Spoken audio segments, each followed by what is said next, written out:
Salamadolo androanisika dia andao indray raha hiresaka ny mahakasika ny fanambarana sy ny ampitsipisondresaka izay nataony Andriamatoa Gasika Arafenisoa izay kandidany ben'ny tanàny ao Antananarivo renivohitra amin'izao fotoana izao taoriny fahazahony ilelaharana fahaenina amin'izao fifidianana ho ben'ny tanàny Antananarivo renivohitra izao.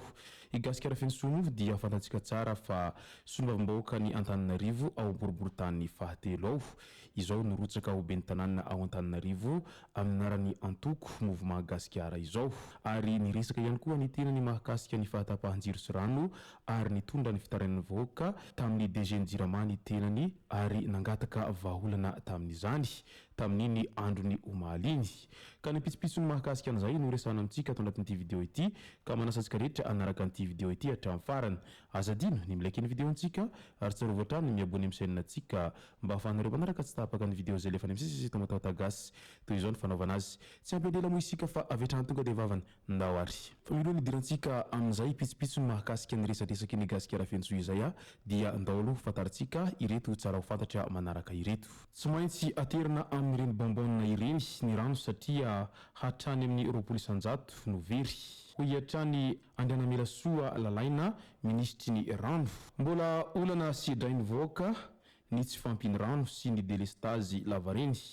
Ho any Antananarivo manokana dia anisan'ny vahaolana vonjomaika naroson'ny fanjakana ny famatsiana ny rano amin'ny alalan'ny camion citerne izay manerana ny faritra sy ny quartier rehetra misy an'izany olana izany eo amin'ny famatsian-drano izay. Ireo camion ireo dia mameno anireny siniben-drano na bonbonina maromaro ao an-drenivohitra ireny. Raha ny fanazavana nentina Andriamatoa Andrianamela Soa lalaina izay ministry ny rano sy ny fanadiovana ary ny fidiovana dia ny fitaterana ny rano eny amin'ny vahoaka aloha ny vahaolana foezaka. Ny antony ho izy dia mifampiankina ny olan'ny jiro sy ny rano. Rehefa tsy mandeha ny jiro dia tapaka ny rano. Mora ny mamerina ny jiro fa ny rano tena sarotra averina. Matetika dia tsy tody amin'ny olona akory ny rano. Izay no antony hametrahana an'ireny bonbonina ireny raha ny nambarana hatrany.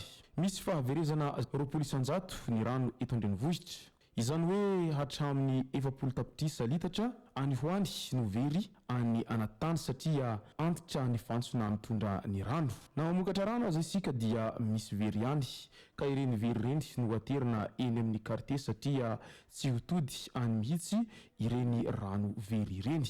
Nanamafatrany Andriamatoa Andrianamela Soa lalaina izay ministry ny rano sy ny fanadiovana ary ny fidiovana fa ho voavaha ny olan'ny rano rehetra vita ny tetikasa rehetra izay ataon'ny fanjakana foibe.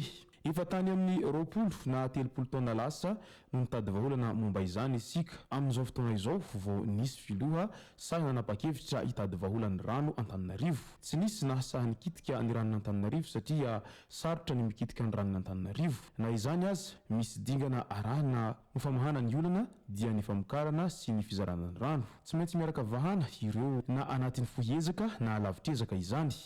Ho hiatrany Andriamatoa Andrianamela Soa lalaina izay ministry ny rano sy ny fanadiovana ary ny fidiovana raha nitondra ny fanazavany mahakasika an'ireo fametrahana bonbonina isaky ny quartier sy ny isaky ny commune ireo. Manoloana an'izay rehetra izay moa dia mampametra-pantaniana ihany an'izay resaka olan'ny rano izay sedren'i Madagasikara izay indrindra fa ny any faritra Atsimo-Nosy iny izay efa ela no niaina tao anatin'izay tsy fampiny rano izay fa nefa mandraky teny androany tsy mbola nahitana vahaolana na ihany koa fametrahana bonbonina ary na ihany koa fitaterana rano amin'ireo karazana siterna tahaka an'izao misy ao Antananarivo renivohitra amin'izao fotoana izao.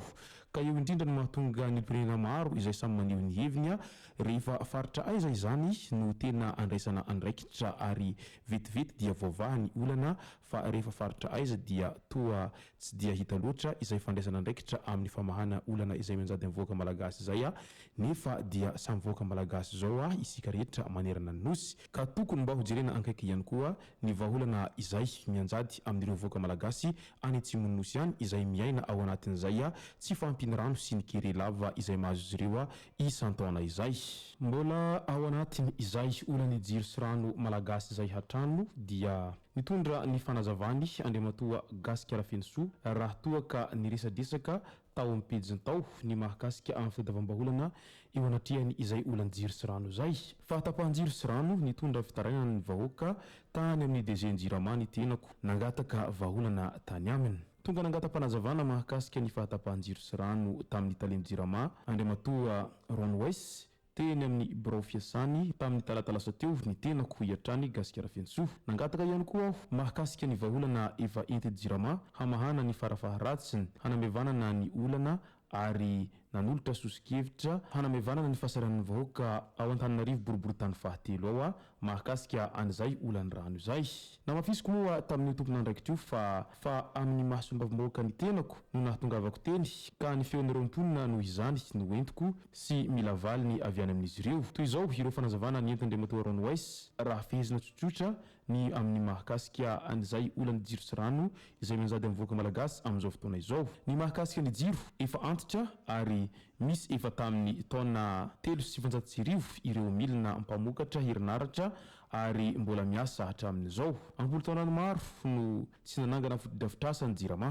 Izany no mahatonga ny fahasimbana matetika. Isan'izany ireo transformateur sy ny sous-station rehetra ao Antananarivo renivohitra. Efa antitra ary mila soloina tanteraka ihany koa ny tambazotra mizara herinaratra ka mila fanavaozana. Ao anatin'ny fotoana maharitra ny rano tanteraka isika ary efa 3 herinandro no tsy avy ny orana. 70 megawatt sisa no vokarin'ny andekaleka raha tokony ho 20 megawatt ary 10 megawatt kosa ny an'ny farahantsana raha tokony ho 40 megawatt. Antony mamafy ny délestage ary ahina mbola hiamafy raha tsy misy rotsakorana ato anatin'ny andro vitsivitsy izany rehetra izany.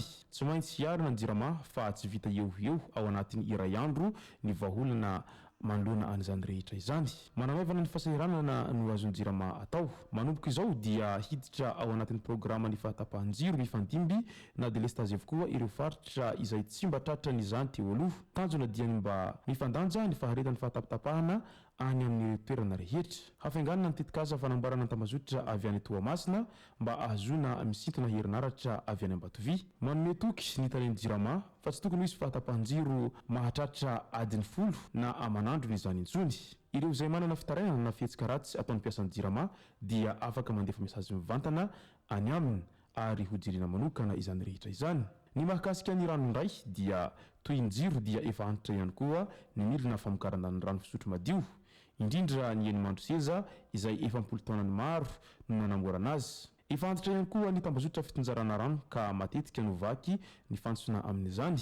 10 taonany maro no tsy nisy fanamboarana ny foto-drafitrasa vaovao intsony amin'izay famokarana rano izay. Mila fampiasana vola lavesatry ny hanarena ny foto-drafitrasa izay mbola sarotra ho an'ny Jirama. Vokany manodidina ny 2 hetsy metatra kibo ny vokatra ankehitriny raha mahery ny 3 hetsy metatra kiby no filana Antananarivo. Ireo faritra ambony no tena tsy mahazo rano. Vaholana misy tetikasa roa efa volavolaina azona mahazo 7,5 metatra kibo vokatra rano fanampiny. Efa miezaka mandresy lahatra ny gouvernemanta ny Jirama mba hanafainganana ny fanatanterahana an'izany. Efa mandinika ny fomba handrindrana ny fifambinimbasany ny fahatapahan-drano mba hifandanjana ihany koa ho an'ireo faritra rehetra. Sarotra kokoa nefa izany satria misy lafiny teknika manerana kokoa ho an'ny rano rehefa tsy misy rano mandeha amin'ny fantsona lehibe ireny. Izao dia zao aloha dia ny fanamafisana ny fizarana ny rano amin'ny bonbonne no imasony. Andrasantsika araka izany ny fanatanterahana an'ireo vaholana ireo na ho vonjy-maika izany